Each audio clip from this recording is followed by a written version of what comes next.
प्रातः क्लास चल रहा था 20/11/1967 सोमवार को तीसरी तीज की अंतिम 5वीं लाइन में बात चल रही थी कि बच्चों ने समझा है कि जो हठयोग सन्यासी हैं वो कोई राजयोग सन्यासी तो नहीं है जो राज भरा योग सिखाते हैं और रिजल्ट में राजाई राजयोग से दिलाते हैं। राजयोग सिखाने वाला तो एक ही बाप है जो राजयोग सिखा करके तुम आत्माओं को जन्म जन्मांतर की राजाई दिलाता है। तो हठयोगी कभी भी राजयोग नहीं सिखलाई सके और राजयोगी हठयोगी नहीं सिखलाई सके, क्योंकि पौड़ी नीचे कैसे ले जाएंगे तो इनकी सिखायनी बिल्कुल अलग है। परंतु पत्थर बुद्धि होने के कारण, तमो प्रधान होने के कारण वो कुछ बुद्धि से समझते ही नहीं है कि तमो प्रधान को तुच्छ बुद्धि, पत्थर बुद्धि कहा जाता है। समझा ना? और ये किसने कहा है?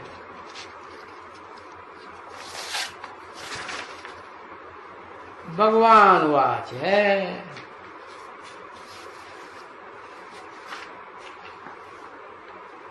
20/11/1967 की प्रातः क्लास का चौथा पेज। भगवान वाच है कि तुच्छ बुद्धि है, पत्थर बुद्धि है। लेकिन ये किसको कहा है? भगवान वाच। भगवान ने जब वाच किया ब्रह्मा के मुख से, साक्षात ब्रह्मा के मुख से ही वाच किया होगा ना, तो किसको कहा? दुनिया वालों को कहा? किसको कहा? अपने ब्राह्मण बच्चों को कहा कि तुम पत्थर बुद्धि हो गए हो, है? अभी आकर के पारस बुद्धि बनो। कहाँ करके है? अभी तक तुम पत्थर बुद्धि 1967 तक बताया है। अभी कहाँ आकर के पारस बुद्धि बनो है? जो भी मुकर्रर है ना बाप का है, उसके सन्मुख आकर के सुनो, तब पारस बुद्धि बनो। क्योंकि दुनिया में ये जो भी मनुष्य मात्र हैं, इस सारी दुनिया में वो सभी पत्थर बुद्धि हैं, तमो प्रधान पतित बुद्धि। देखो जरूर पतित बुद्धि ही होंगे ना, क्योंकि पावन बुद्धि कहाँ होते हैं? कौन सी युग में? पावन बुद्धि सतयुग में होते हैं। है? और अभी सतयुग है क्या? है? सतयुग तो नहीं है। तुम ब्राह्मण बच्चे कहेंगे कि हम सतयुग में हैं? नहीं, कोई सतयुग में नहीं कह सकता, संगम युग में है। वो भी कहें कि हम पुरुषोत्तम संगम युग में हैं, तो फिर कौन है पुरुषों में उत्तम, सो तो जानना चाहिए है। हाँ, अगर कहें कि दादा लेखराज ब्रह्मा वो पुरुषोत्तम, वो तो सूक्ष्म शरीरधारी बन गया, तो पुरुषोत्तम कैसे हुआ? पुरुषोत्तम तो देवताएं होते हैं, तो देवताओं की पूजा होती है, मंदिर बनते हैं? क्या भूत प्रेतों के मंदिर बनते हैं क्या? भूत प्रेतों की विधर्मी आत्माएं पूजा करती हैं, विदेशी आत्माएं, विदेशी धर्म पिताओं के फॉलोअर्स के भारतवासी जो देवी देवताओं की पूजा करने वाले हैं वो भूत प्रेतों को अगर मानते भी हैं तो जरूर उन विधर्मियों से प्रभावित होने वाली आत्माएं हैं जो तांत्रिकों के पीछे पड़ती रहती हैं, क्या औलियों के पीछे पड़ती रहती है। गंदी विद्या है क्या भूत प्रेतों की पूजा करना? नहीं तो देखो उस गीता में भी बताया, शास्त्रीय गीता में भी बता दिया, मेरे फॉलोअर्स, मेरे उपासना करने वाले मेरे से प्राप्ति करते हैं, देवताओं की उपासना करने वाले देवताओं से प्राप्ति करते हैं, और भूत प्रेतों की उपासना करने वाले भूत प्रेतों से प्राप्ति करते हैं। तो जो भूत प्रेतों की उपासना करेंगे तो क्या बनेंगे? भूत प्रेत बनेंगे। हाँ, देवी देवता तो बन न सके। तो बताया सब कहेंगे इस दुनिया में कि अभी क्या है, पत्थर बुद्धि है, तुच्छ बुद्धि, पतित बुद्धि, क्योंकि अभी सतयुग थोड़ा ही आ गया है। यहाँ कलयुग में तो सब पतित बुद्धि होते हैं। चाहे वो अपन को कहें कि हम ब्रह्मा की औलाद हैं, ब्राह्मण बन गए, लेकिन कौन से ब्रह्मा की औलाद है? क्या कहेंगे? अधोमुखी ब्रह्मा की औलाद है या ऊर्ध्वमुखी ब्रह्मा की औलाद है? हाँ, ऊंच ते ऊंच ब्रह्मा जिसे परम ब्रह्म कहा जाता है, उसकी औलाद है? नहीं, पहचानते ही नहीं है, तो औलाद कहां से हो गए? तो तुम यहां कभी भी किसी को पावन आत्मा कभी नहीं कह सकते हो। क्या कहा? तुम बच्चे भी क्या किसी को पावन आत्मा कह सकते हो? किसी को नहीं कह सकते। सब पतित बुद्धि। जरूर तुम पतित आत्मा ही कहेंगे, क्योंकि पावन आत्मा के लिए तो पुकारते हैं ना। क्या पुकारते हैं? हे पतित पावन आओ। एकदम 100% पावन आत्मा बनती है ना, है? पहले पतित थी, पुरुषार्थ करके फिर क्या बनती? पावन बनती। जब पावन बनती तो सतयुग हुआ उसके लिए कि कलयुग हुआ? सतयुग हुआ। तो वो एक ही शरीर है जो पतित भी कहें और पावन भी कहें, श्याम भी कहें और सुंदर भी कहें। ऐसे थोड़े ही जैसे तुम ब्राह्मण बच्चों ने पहले समझ लिया था, या कोई ब्राह्मण अभी भी समझते हैं कि दादा लेकर आज ब्रह्मा ऐसे जन्म में पतित और सतयुग में नया शरीर लेंगे तो पावन बन जाएंगे। ऐसे दो शरीरों का नाम है श्याम सुंदर? नहीं, एक ही शरीरधारी का नाम है जो पुरुषार्थी जीवन में पतित और पुरुषार्थ संपन्न होता है तो क्या बन जाता? पावन बन जाता है। जब बन जाता है तब तुम प्रैक्टिकल में पुकारते हो, हे पतित पावन आओ, आओ आओ कह करके शूटिंग करते हो या नहीं करते हो? रिहर्सल करते हो, आओ अब हमसे नहीं रहा जाता, आ जाओ। क्या बुलाते हो या नहीं बुलाते हो? या 2500 साल की तरह बुलाते रहते हो? आता है ही नहीं।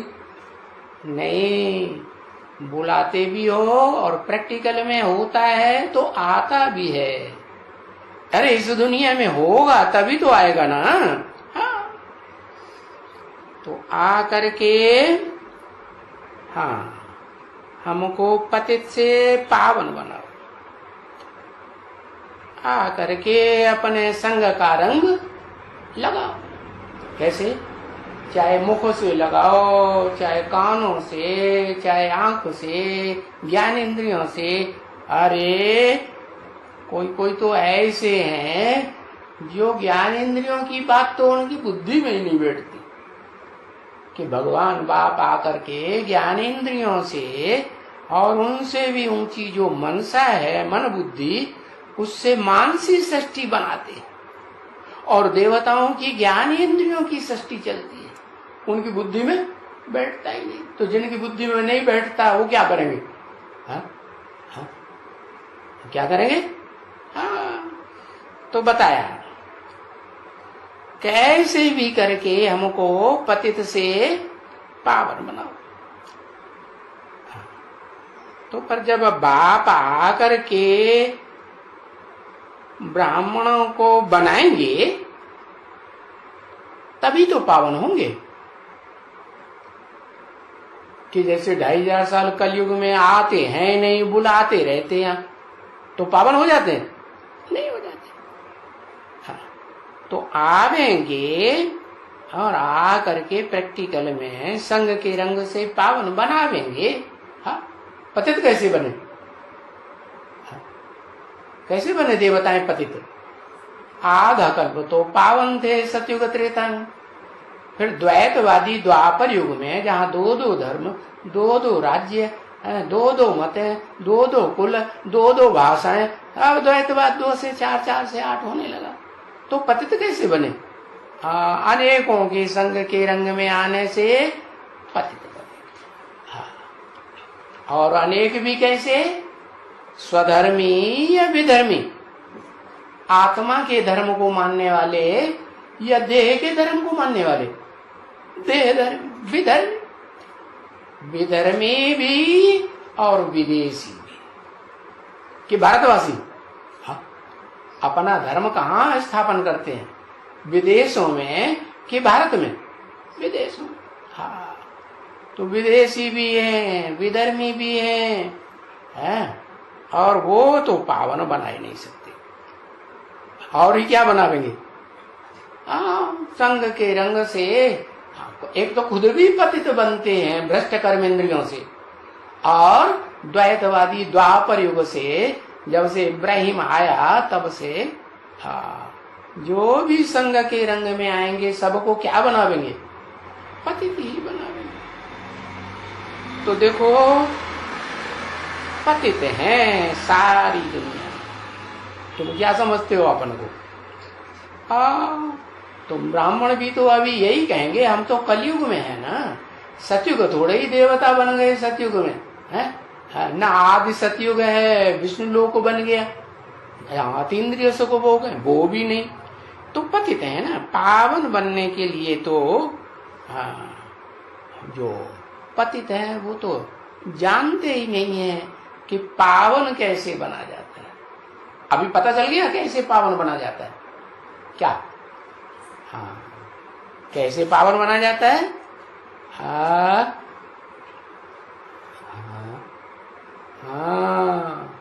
ऊंच ते ऊंच एक के से, नहीं तो तुम कोई को भी एक को पकड़ लो,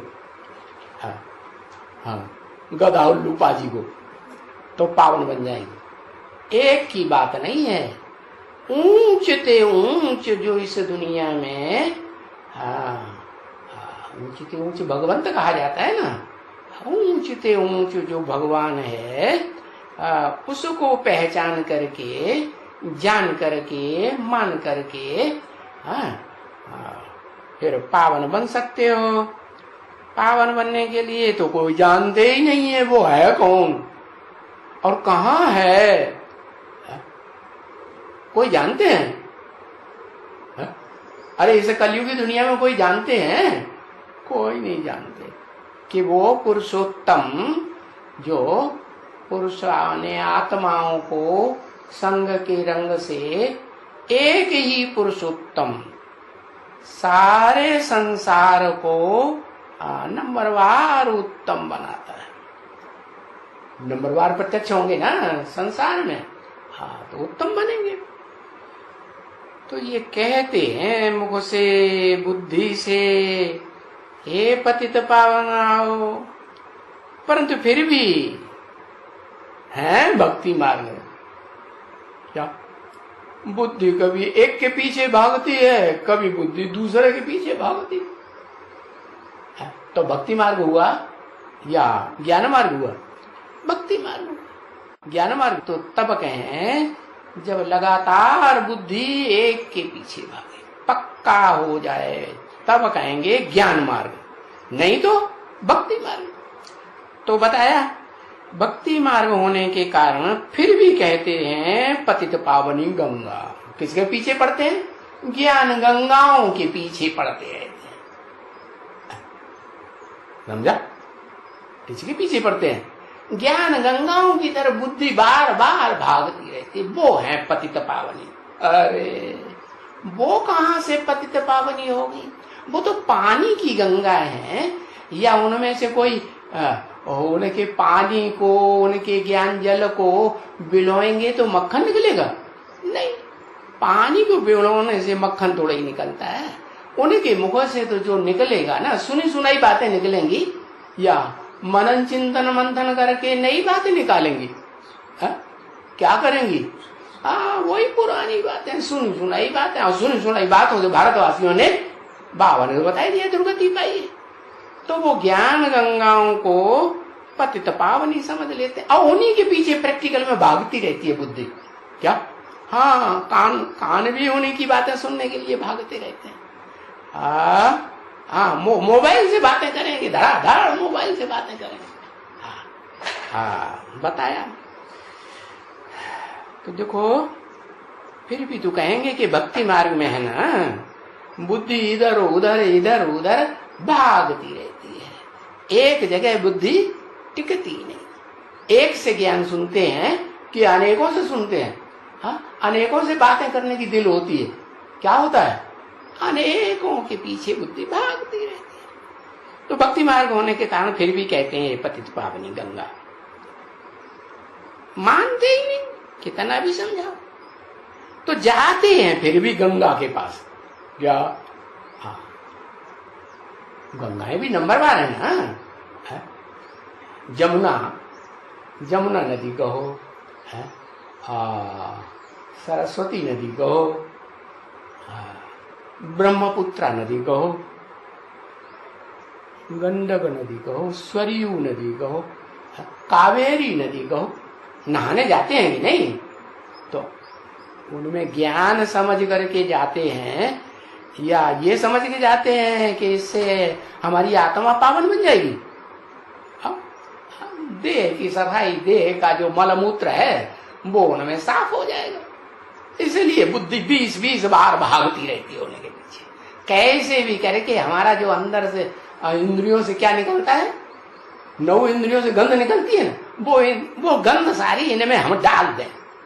किनमें? नदियों। जैसे आग लगी रहती है कि नदियों में जाएं, ठंडे ठंडे पानी में और नहाएं, और सारी गंधों में अपने अंदर की सारी गंध उसमें ढकेल दें।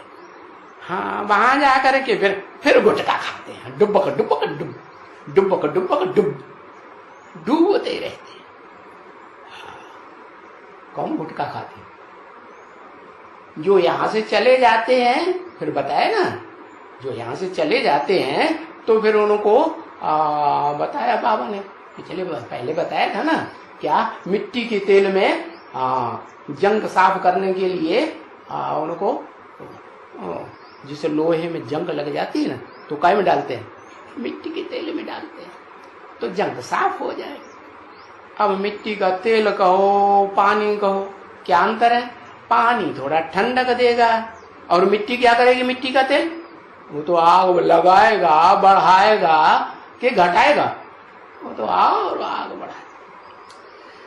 तो देखो कितना गुटखा खाते हैं, कितनी डुबकियां मारते हैं। कैसे मारते हैं पता है?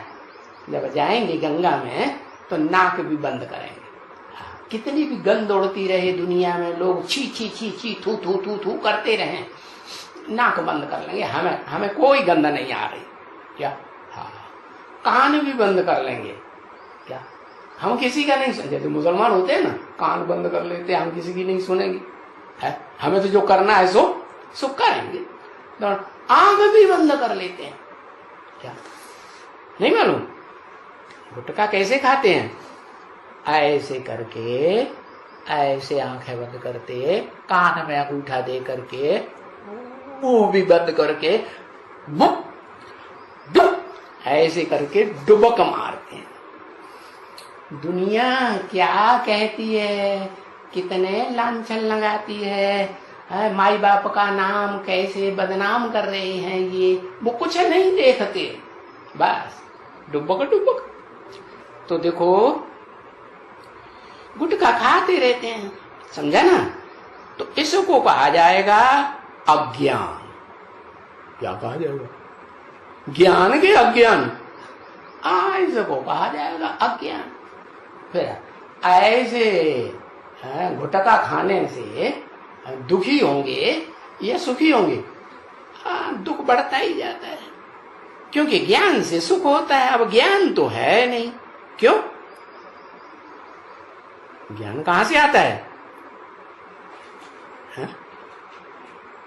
अरे ज्ञान तो एक से आता है, कोई को भी पकड़ लो, एक से ज्ञान आ जाएगा।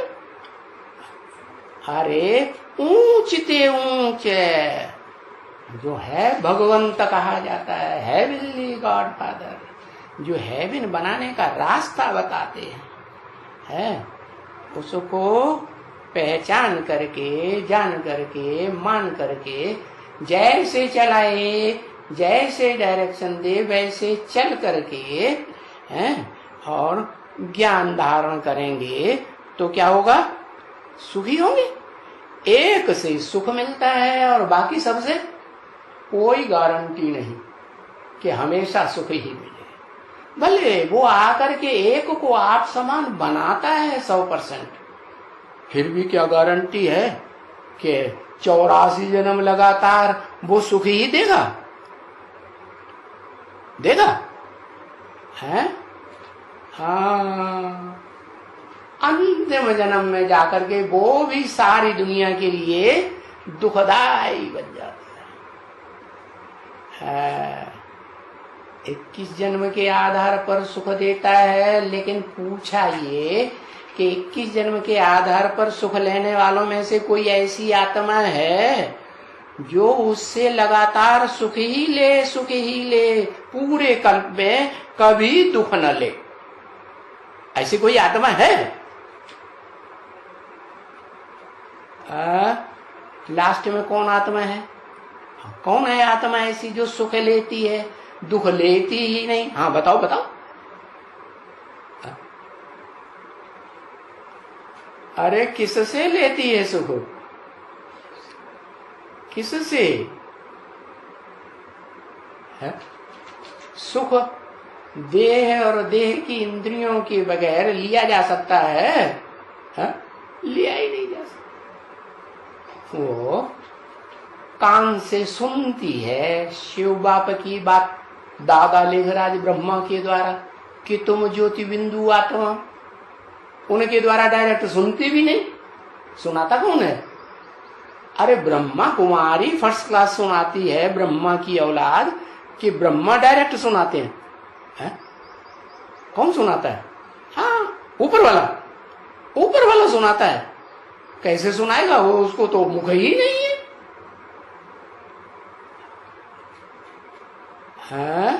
ब्रह्मा के द्वारा, ब्रह्मा तो मारा गया, प्रजापिता को कहां से सुनाएगा? दादा लेकर आज ब्रह्मा शरीर छोड़ देते हैं, तभी तो प्रजापिता तुमने लिखा ना, तो वो तो शरीर छोड़ गया, सुनाएगा कैसे? हैं? परम ब्रह्म के द्वारा। अच्छा, परम ब्रह्म किसे कहेंगे? परम माने बड़े ते बड़ा ब्रह्म। किसको कहेंगे बड़े से बड़ा ब्रह्म? कौन सी आत्मा ऐसा पार्ट बजाने वाली है जिसको कहेंगे बड़े से बड़ा ब्रह्म? प्रैक्टिकल में शरीर के द्वारा। अम्मा माने अम्मा का चोला भी होना चाहिए। चोला पुरुष का हो तो उसको अम्मा कोई मानेगा? बता। हाँ, कौन है? शिव अम्मा। अरे शिव आत्माओं का बाप है, तो वो आत्मा पुरुष है कि स्त्री है? पुरुषों का बाप है, तो वो अम्मा कहां से हो गया? बुद्धि भ्रष्ट हो गई। हाँ? अरे परम ब्रह्म का पार्ट प्रैक्टिकल में शरीर के द्वारा किसका हुआ? फिर वही प्रजापिता। अरे प्रजापिता स्त्री चोला है? स्त्री चोला तो है नहीं। प्रैक्टिकल तो शरीर के द्वारा कहा जाता है ना। दादा लेखराज वो परम ब्रह्म है, हाँ? दादा लेखराज उसमें प्रवेश करता है प्रजापिता में, इसलिए परम ब्रह्म हो गया। हाँ? भूत प्रेत प्रवेश कर जाए सूक्ष्म शरीरधारी तो वो परम ब्रह्म हो जाता। तो गुलजार दादी हो गई परम ब्रह्म। अरे परम माने बड़े इतने बड़ा, क्या छोटा मोटा नहीं, थोड़ी आत्माओं को सुख देने वाला नहीं, उससे ज्यादा आत्माओं को, मनुष्य आत्माओं को सुख देने वाली, कोई पार्ट बजाने वाली षष्ठी रूपी रंगमंच पर कोई आत्मा ऐसी स्त्री चोला वाली हो ही नहीं सकती। वो नाम बताओ। हमको पता नहीं, तुमको पता हो तुम बताओ, हमको भी पता नहीं। अच्छा, जगदम्बा स्त्री चोला है या नहीं? और 500-700 करोड़ जो भी मनुष्य मात्र हैं सबकी अम्मा है या नहीं? हाँ? और सबको सुखदाई होती है या नहीं होती है? सबको सुखदाई भी होती है। तो जब सबको सुखदाई होगा तो सबको दुखदाई भी होता है। जो सुख देगा सो दुख नहीं देगा। देहधारी क्या करेंगे? देहधारी जो हैं सुखदाई होंगे तो दुखदाई भी होंगे। वो तो हिसाब किताब उनका चलता ही रहता है देहधारियों का। क्या किसी ने दुख दिया तो बदले में कभी अगले जन्म में सुख देना पड़ेगा ना। किसी ने सुख दिया तो अगले जन्म में, हाँ, तो ये हिसाब किताब है देहधारियों का। तो जो जगत की अम्बा है, जगत पिता के साथ वाली, वो परम ब्रह्म हुई कि नहीं, कि उससे भी ज्यादा कोई अम्मा बड़ी हुई? अम्मा ज्यादा प्यार देती है कि कोई दूसरा संबंध ज्यादा प्यार देता है? हाँ, प्यार देती है। वैसे भी देखो, बाबा ने तो पहले ही बताई दिया मुरली में। क्या बताई दिया? प्रजापिता से वर्षा मिलता है जगदम्बा को, और जगदम्बा से सब बच्चों को नंबरवार वर्षा मिलता है। तो वर्षे की खुशी होती है कि नहीं? तो बताया, कोई को ज्ञान तो है ही नहीं कि हम किसके बच्चे हैं। अरे माता पिता का पता तो होना चाहिए ना। ऊंची से ऊंची षष्ठी रूपी रंगमंच पर प्रैक्टिकल पार्ट बजाने वाला पुरुष तन से पिता कौन, और प्रैक्टिकल पार्ट बजाने वाला स्त्री तन से माता कौन? नहीं पता होना चाहिए। पता होगा तभी तो मानेंगे, और मानेंगे तो जानेंगे, जानेंगे तो वर्षा लेंगे। जानेंगे ही नहीं, पहचानेंगे नहीं तो वर्षा कहां से लेंगे? अर्धनारी से भाई कहते हैं जरासंध बना दो, चीर फाड़ के आधा आधा कर दो। भीमसेन ने जैसे जरासंध को दोनों टांगे फाड़ के आधा आधा कर दिया था ना। अरे भाई, ये सब प्रैक्टिकल बातें नहीं है क्या? ये तो कवियों की समझाने की भाषा है क्या? अर्धनारी से आधा तन स्त्री का, आधा तन पुरुष का। मना ये विष्णु रूप में पार्ट बजाने की बात है क्या? कि दो आत्माएं मिलकर के स्वभाव संस्कार से एक ही जैसा पार्ट बजाती हैं, तो उनको कहा जाता है अर्धनारी से। बाकी ऐसे नहीं है कोई फेविकोल से आधे आधे शरीर जोड़ दिए जाते हैं। ऐसे होता है क्या? नहीं। तो बताया ये सब अज्ञान की बातें बुद्धि में भरी हुई हैं। ज्ञान का सूरज चमके तो फिर बाप को याद करें, है? अब ज्ञान का सूरज तो चमकता ही नहीं, वो तो घोर 12 बजे रात के अंधेरे में है। चमक है, दिखाई पड़ती है? अरे एक किरण भी नहीं दिखाई पड़ती।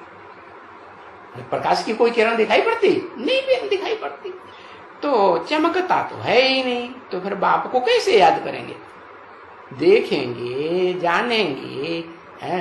कुछ 2 शब्द कानों से सुनेंगे, तब ही तो कहेंगे कि हाँ जाना पहचाना। बताया क्या बताया?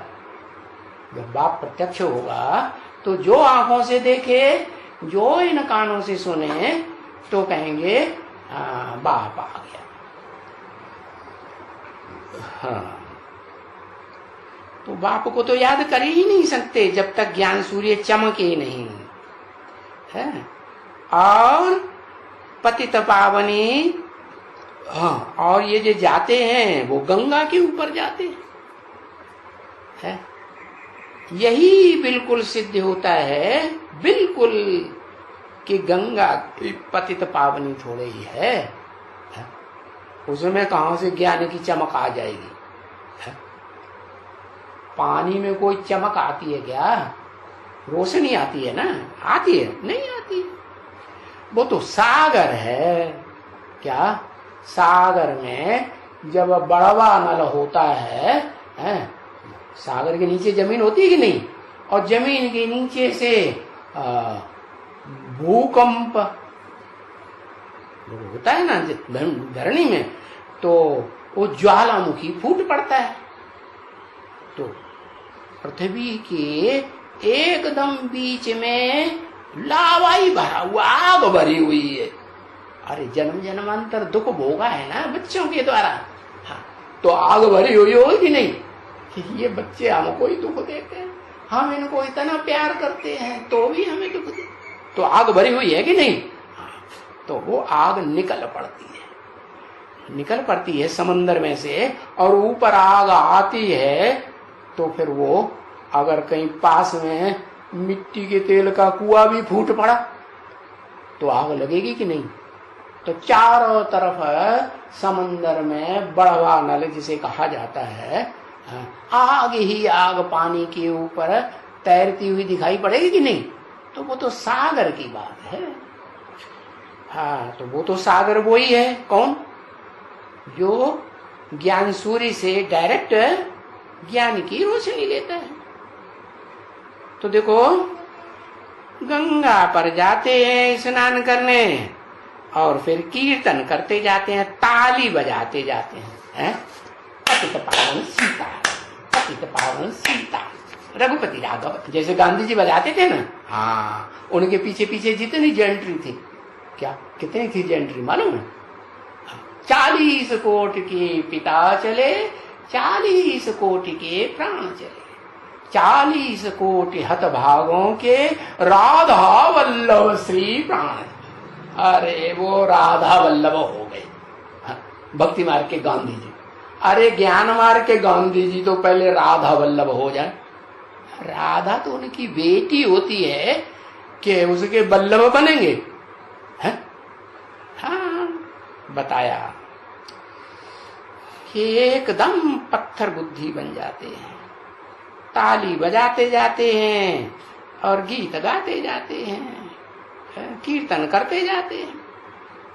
कोई गंगा यमुना को तो नहीं कहते हैं ना पतित पावनी, किसको कहते हैं? सीताराम को कहते हैं ना। हाँ, तो जरूर जो गायन है, कीर्तन करते हैं, गीत गाते हैं, तो कभी पतित पावन बने होंगे ना प्रैक्टिकल में? नहीं बने होंगे। तो एक बने होंगे कि 2 बने होंगे? तो सीताराम 2 नाम है कि 1 नाम है? ये तो 2 नाम हो गए। अभी तो तुम कहते थे एक से पतित पावन बनते, एक का ज्ञान सुनेंगे तो पतित से पावन बनेंगे। हाँ? हाँ।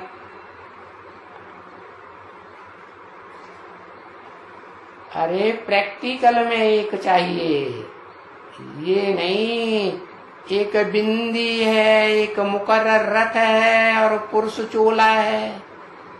नहीं, पुरुष चोला और बिंदी हो, उसके अंदर प्रवेश, और वो भले खुद भी बिंदी हो, तो प्रवृत्ति मार्ग कहेंगे पक्का। प्रवृत्ति मार्ग पक्का कब कहेंगे? दोनों हो, स्त्री चोला भी हो और पुरुष चोला भी हो, दोनों मिलकर के स्वभाव संस्कार से एक हो करके चलें तो कहेंगे प्रवृत्ति मार्ग के पक्के। विष्णु कह दो तो बताया कि ऐसे पत्थर बुद्धि, सीताराम को पतित पावनी कहते हैं, फिर गंगा जी को पतित पावनी कहते हैं। बुद्धि में बात बैठती नहीं। अभी तुम्हारी बुद्धि में तो बैठ गई। सीताराम को क्यों कहते हैं पतित पावनी? अरे चुप। अरे एक पतित पावन कि दो दो पतित पावन? फिर ये दो क्यों नाम लेते हैं? दो का गायन क्यों है? और ये गायन पूजन यादगार कहाँ का होता है? संगम युग का। तो संगम युग में ये दो हुए थे क्या? स्वभाव संस्कार से दो हुए थे, एक दो एक हो गए थे। कैसे?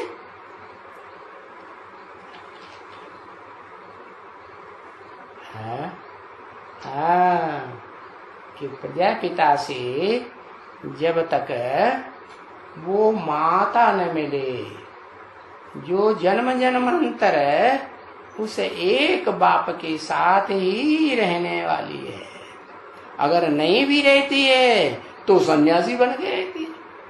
क्या उसका तो विरुद्ध है। वरहूं शंभु न तो रहूं कुंवारी। कुंवारी हुई तो सन्यासी हुई या प्रवृत्ति मार्ग की हो गई? सन्यासी। तो बताया कि वो एक है ऐसी आत्मस्वरूप धारण करने वाली, जो आत्मिक स्थिति में रहती है, वो है परा प्रकृति। हाँ? और दूसरी है अपरा प्रकृति। परे ते परे नहीं है, माना ऊंच ते ऊंच परे ते परे स्टेज में नहीं रहती है। हाँ, जो नीच ते नीच पार्ट बजाने वाले 500-700 करोड़ जो भी बच्चे हैं, और सब की अम्मा है। तो सबका संग करती है कि श्रेष्ठ का ही संग करती है? सबका संग करती। तो एक है आत्मिक रूप और दूसरी है देह का रूप। तो दोनों का मेल जब तक न हो तब तक जगदम्बा कहेंगे। कोई कहे कि देह तो है, उसमें आत्मा नहीं, तो न जगदप्पा है न जगदम्बा है। देह भी चाहिए और देह के साथ है आत्मा भी चाहिए। तो देह है प्रकृति माता और आत्मा है पुरुष। तो दोनों के मेल से जो प्रैक्टिकल जीवन चलता है, तब कहा जाता है स्त्री और पुरुष, माता और पिता। तो बताया कि न पतित पावनी गंगा है, न कोई नदी है। पतित पावन तो सीताराम ही है। जब तक वो सीता वाली आत्मा, जो राम वाली आत्मा है, पतित शरीर वाली थी, शरीर से भी पावन बनती है। शरीर रूपी नैया भी पावन बनती कि नहीं? नैया भी पावन बनती है और आत्मा भी पावन बनती है। हाँ, लेकिन पुरुष चोला है। तो वो स्त्री चोला वाली, हाँ, जो माता है, जिसमें से देहवान क्या कुछ न कुछ रहता है या नहीं? थोड़ा बहुत तो देहवान रहता ही है। तो वो माता जो है वो जगदम्बा से मिलकर के एक हो जाए तो कहते हैं उसको जगत जननी। माता कौन सी? आत्मा भी और शरीर भी। तो देह रूपिणी वो धरणी माता, जिसे कहते हैं पृथ्वी माता। और आत्मिक रूप में जैसे महाभारत में क्या नाम दिया है? कुंती। क्या कुंती का अर्थ क्या है? कुंत, कुंत कहते हैं जो देहवान को फाड़ के रख दे, उसको कहते हैं कुंत। हाँ, देहम धारयते, तो उसको कहते हैं कुंत। और वो स्त्री चोले में है तो वही कुंती। कैसा पार्ट बजाया महाभारत में, कैसा दिखाते हैं, द्रौपदी के रूप में पार्ट बजाया कि भाई हमें तो साथ ही रहना है देहधारियों के।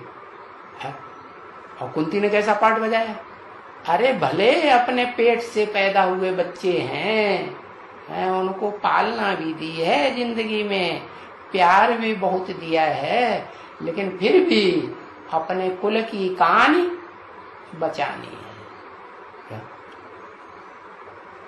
ससुर घर का नाम बाला करना है या नहीं करना है, कि छोड़ के चला जाना है, तो कुल की कहानी बचाती है। तब तक कुल में रहती है जब तक दोनों कुल, पांडव कुल और कौरव कुल, दोनों मिलकर के एक न हो जाए। अच्छी भावना हुई है, बुरी भावना हुई, अच्छी भावना। तो देखो, समझते नहीं है कि पतित पावन सीताराम क्यों कहा जाता है। माने सीताएं भी दो हो गई। रामायण में क्या दिखाते हैं, सीता को जब रावण ले गया तो मेटल की सीता को ले गया या असली सीता को ले गया है? सोना मेटल की सीता बनाए के रख दी मूर्ति, और उसमें प्राण फूंक दिए, उसको रावण ले गया मेटल की सीता। और जो असली सीता थी उसको कहा तुम पावक में करो निवासा, जब लग करो निशाचर नासा। जब तक मैं इन निशाचरों का, राक्षसों का, दैत्यों का दुनिया से नाश कर दूं, तब तक तुम पावक में, अग्नि में, योगाग्नि में, ज्ञान अग्नि में निवास करो। तो देखो, समझते नहीं है कि वो सीता कौन सी है। वो सीता देह रूपिणी भी है और आत्म रूपिणी भी है, दोनों का मेल है प्रैक्टिकल, तब वो जगत जननी कही जाती है। सीता ने स्तुति की ना रामायण में, क्या जग जननी जय जय उमा, जग जननी जय जय। अब उमा तो पार्वती को कहा जाता है, तो पार्वती जग जननी हुई या जगदम्बा पृथ्वी जग जननी हुई, कौन हुई? दोनों। हाँ, जग जननी जो है वो जगदम्बा नहीं हो सकती जब तक उसमें देहभान खलास न हो, देह अहंकार खलास हो और आत्मिक स्थिति में आए, तभी क्या कहेंगे असली जग जननी। क्योंकि पृथ्वी जो पृथिव्याति चौड़ी बनती है, पहले तो छोटी सी कन्या होती है ना। भारत क्या था, कन्या का रूप थी, या पृथ्वी के समान चौड़ी होती गई, क्या थी? भारत तो छोटा था ना, कन्या जैसी थी ना, पवित्र थी। तो वो तो जन्म जन्मांतर की पवित्र है, एक के सिवाय और किसी दूसरे का संग ही नहीं। वो तो द्वापर कलयुग की ये भांति है कि पतित तो सब होते हैं, लेकिन एक से पतित होना, ये तो कायदा है किस दुनिया का, द्वापर और कलयुगी नारकी की दुनिया का कायदा है ना। तो कायदे कानून के अनुसार हुआ या बेकायदे हुआ? कायदे कानून के। तो बताया कि वो पृथ्वी माता जो बहुत विस्तार पाती है, क्या ढेर के ढेर 7 महाद्वीप बन जाते हैं बड़े बड़े, जिनमें विधर्मियों की पालना करने के निमित्त बन जाती है। और वो भारत माता किसकी पालना करती है? भारतवासियों की पालना करती है। तो वो हुई वैष्णवी शक्ति है। इसलिए विष्णु को दिखाते हैं, क्या किसको सपोर्ट करता है? देवताओं को कि राक्षसों को? देवताओं को सपोर्ट करता है। और पृथ्वी किसको सपोर्ट करे?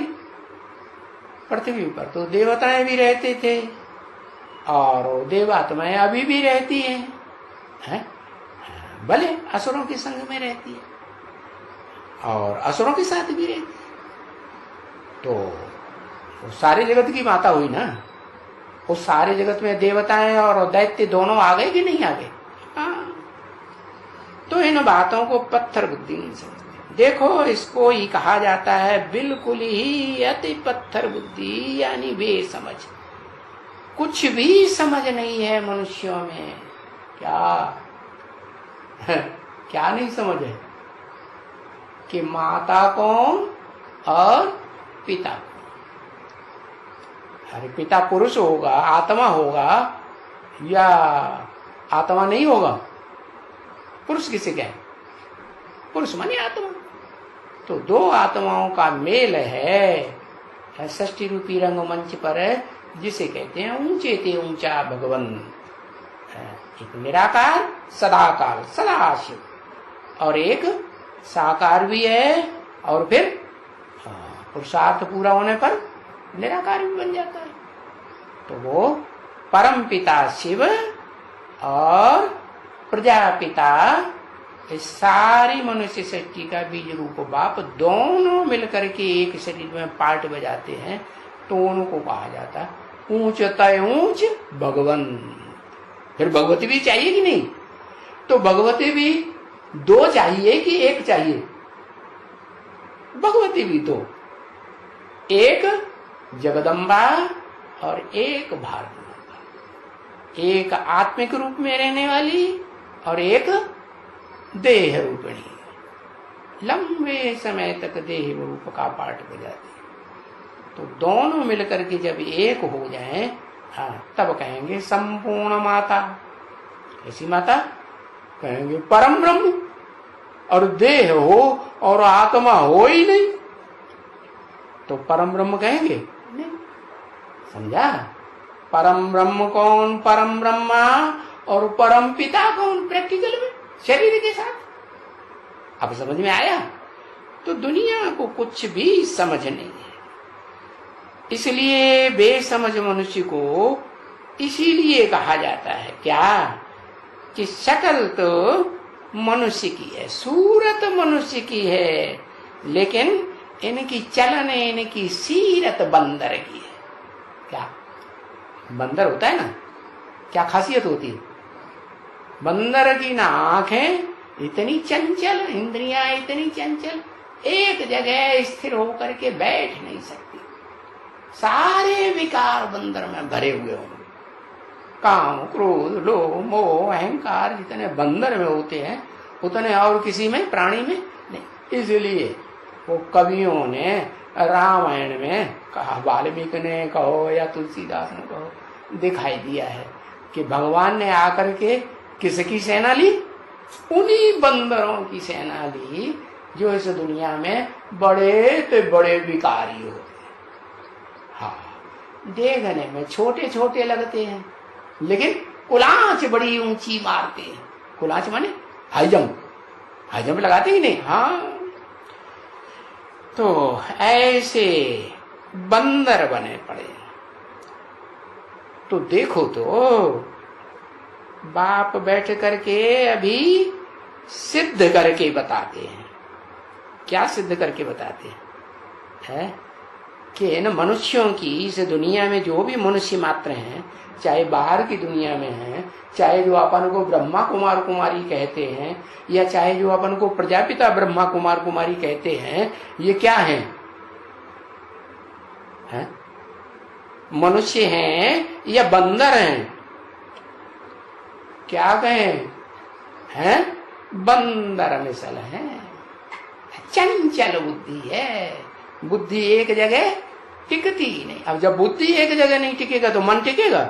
मन भी नहीं, मन तो और भी ज्यादा चंचल। फिर आंखें, आंखें टिकेंगी? अरे आंखें तो बड़ी बुलंद, बहुत ही ज्यादा चंचल बनती है। फिर सारी इंद्रियां, सारी इंद्रियां बड़ी चंचल। तो देखो, बाप तो सिद्ध करके बता दिया कि सारी दुनिया में, ऐसा दुनिया में सारे ही मनुष्य मात्र, प्राणी मात्र क्या है? एकदम तुच्छ है। एकदम पतित। बताया शिकल मनुष्य की देखने में आती है, लेकिन सीरत इनकी चलन सारी कैसी है? बंदर मिसल है।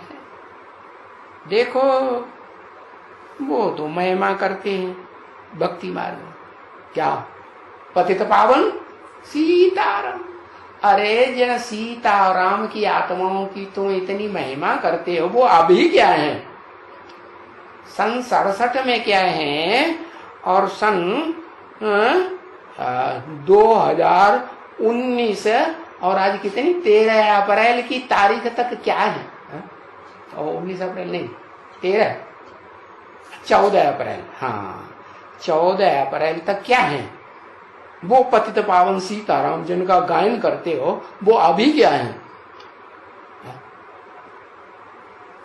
शिकल से है, सूरत से मनुष्य हैं, इंसान देखने में आते हैं कि बंदर हैं, बंदर बंदरिया। वो नाटक दिखाते हैं ना, वो मदारी लोग दरवाजे दरवाजे पे जा करके हैं, एक बंदरा एक बंदरिया पकड़ लेते हैं और उनको बांध लेते हैं गले से, और एक डंडी लेकर के छड़ी लेकर के बस उनका डांस दिखाते हैं घर घर में जाकर के। तो ये डांस हो रहा है कि नहीं? बंदर बंदरिया का डांस हो रहा है। और बंदर बंदरिया क्या समझते हैं? अरे जो कुछ पूछना हो तो हमसे पूछ लो, लड्डू तुमसे क्या पूछेंगे? अरे पूछने वाला बताने वाला ऊंचे से ऊंची आत्मा एक सदाशिव है या देहधारी आत्मा है? कौन है? सदाशिव है। तो बताया दुनिया में महिमा तो बहुत करते हैं, पतित पावन सीताराम, पतित पावनी गंगा, पतित पावनी जमुना, पतित पावनी सरस्वती, पतित पावन। जितने भी नदियों में भारत में स्नान करने जाएंगे तो पतित पावनी समझ करके जाते हैं। बाप कहते हैं ये सब भगत है, भगत। कभी किसी की महिमा करेंगे, कभी किसी की महिमा करेंगे। ठीक है ना बच्ची? बच्ची से सही साबुती करवाते हैं, क्योंकि बच्चों की तो बुद्धि बहुत चलती है, घड़ी घड़ी दूसरा प्रश्न खड़ा कर देंगे, इसलिए ठीक है ना बच्ची? हाँ, अभी मनुष्य मनुष्य की महिमा करते हैं। किसकी महिमा करते हैं? अभी इस दुनिया में मनुष्य किसकी महिमा करते हैं? भगवान की महिमा करते हैं या देवताओं की महिमा करते हैं? कोई देवता बना, कोई भगवान भगवती देखने में आता है? एक भी नहीं भगवान भगवती, कोई को भी नहीं देखने में आता। अच्छा, नंबरवार देखने में आवेगा कोई को कि नहीं आवेगा? अरे आवेगा ना, हाँ नंबरवार तो देखने में आवेगा। हाँ ये है कि वो नंबर यज्ञ के आदि में ओम मंडली में बनाते थे माला, फर्स्ट क्लास 8 की माला बनाने की कोशिश करते थे, 108 की माला बनाने की, और टूट जाते थे, क्योंकि उस समय तो 450 ही निकली थी ब्रह्मा कुमार कुमारियां, ज्यादा तो 16,000 की माला की तो बनने की बात ही नहीं है। प्रैक्टिकल जितने होंगे उन्हीं की माला बनाई जाएगी ना, गुड़ियों की नंबरवार माला बनेगी ना। हाँ, कोई लेफ्टिस्ट कोई राइटिस्ट पार्ट बजाने वाली, तो आदि में तो बनी नहीं, तो अब अंत में बनने वाली है या नहीं है? अब जल्दी ही माला संसार में प्रत्यक्ष बनी, सारी दुनिया की सब धर्मों के आगे ये माला प्रत्यक्ष बनी, क्योंकि सब धर्म वाले यादगार में माला घुमाते हैं कि नहीं? तो किसकी यादगार में घुमाते हैं? वही श्रेष्ठ आत्माएं नंबरवार निकलती हैं जो उस एक बाप को पहचानती है। कौन एक बाप?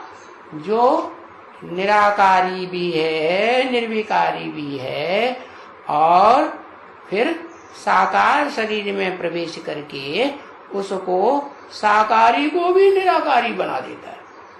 क्या शरीर भी निराकारी स्टेज वाला बन जाता है या साकारी रहता है?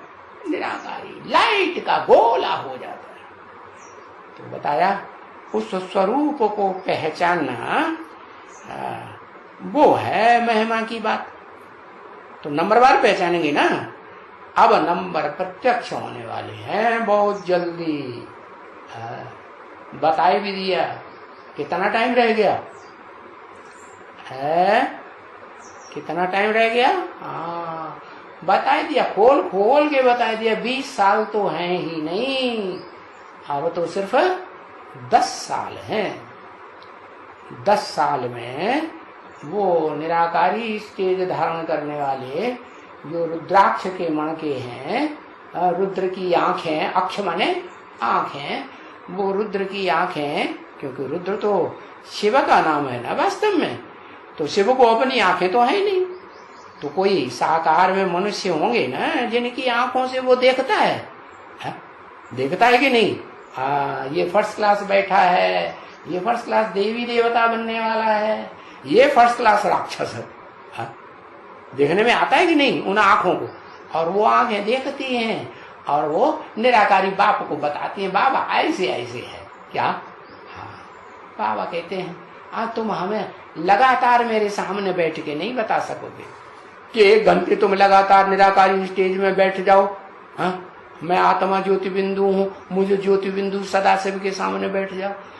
बीच बीच में थोड़ा थोड़ा बताते रहते हैं, आत्मा की स्थिति में रहेंगे। तो बताया कि दुनिया में तो मनुष्य मनुष्य की महिमा करते हैं, कोई देवताओं की महिमा करते हैं क्या।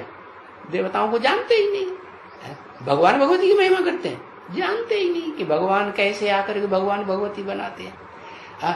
और जो भगवान ऊंचते ऊंच एक ही है, क्योंकि एक ही भगवान कहा जाता है। भगवान कभी डबल नहीं होता है, वो तो टाइटल दे देते हैं। भगवान के साथ भगवती, मनुष्यों को टाइटल दिया जाता है।